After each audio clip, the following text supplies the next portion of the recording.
Kung port police ka, hindi ka lang dapat matalino, dapat malakas din yung kapangatawan mo. Maraming trainees tayo na hindi talaga marunong lumangoy. Sa trabaho kasi ng port police, hindi lang naman ito nakaupo lang o nag-o-office lang.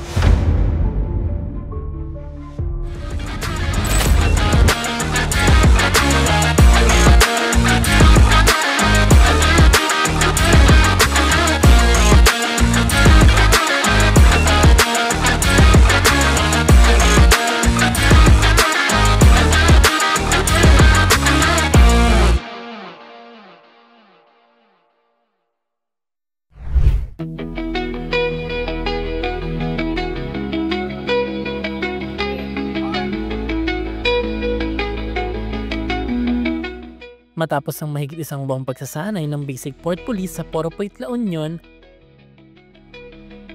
heto at handa na ang Batch 17 Kadasig para sa kanilang pagtatapos.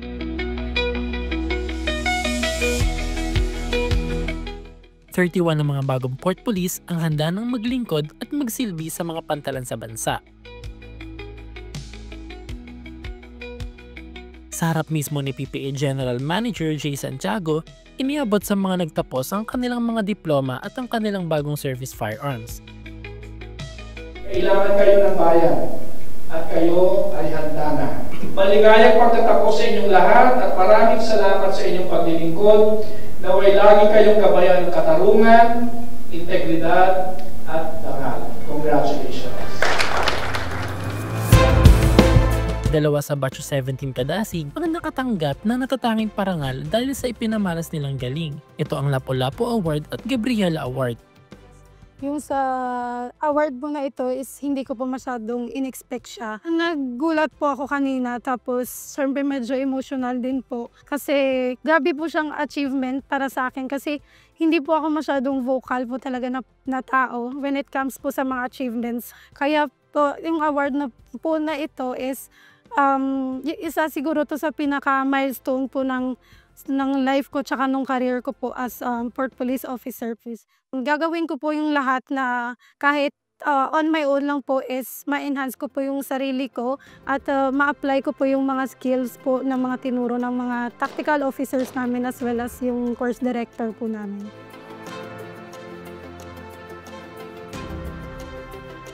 Sobrang saya po kasi unang-una hindi ko po in-expect nga na sa akin mapupunta tong award na to kasi malalakas din po yung ibang mga kabatchmate ko na lalaki.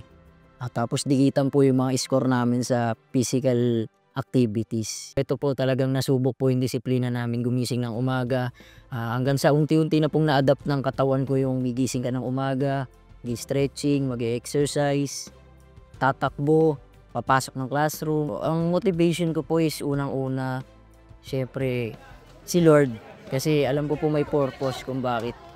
Nilagay niya po ako dito kasi pwede naman po mag-apply sa ibang agency like sa Tri-Bureau. Pero dito niya po ako nilagay yung po. Tapos yung pamilya ko, talagang nagpapalakas po ng loob na iniisip ko lang po lagi na para sa kanilang ginagawa ko habang nandun po ako sa loob ng training center.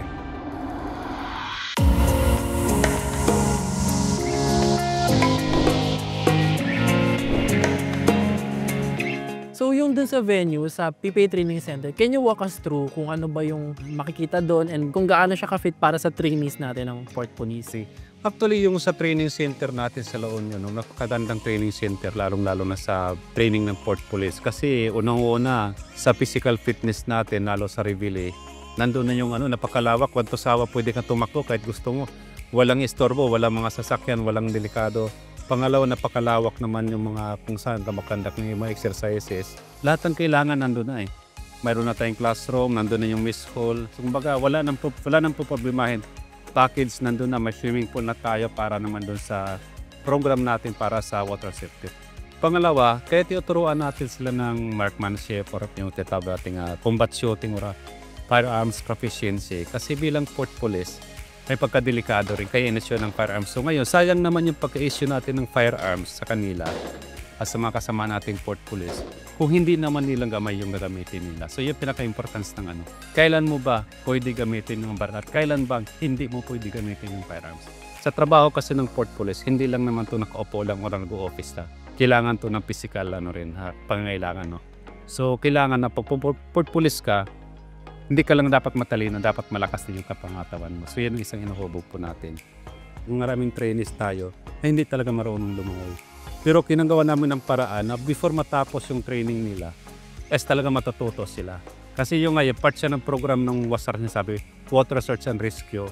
Kung sakali mang, no, mayroong mayari sa tubig, mayari sa dagat, si Port Police na muna ang first responder po natin sa pantalan. Kaya kailangan talaga na matutunan nila lumangoy at may knowledge man lang o kahit basic knowledge man lang para doon sa search and rescue natin sa yung tawag natin water search and rescue natin. Kaya sa mga nais maging port police, patuloy na tumatanggap ang PPA ng mga aplikante para sa susunod na batch. Hanggang sa muli, ako si Ahmad Mahusay at ito ang Port Patrol ni Ahmad!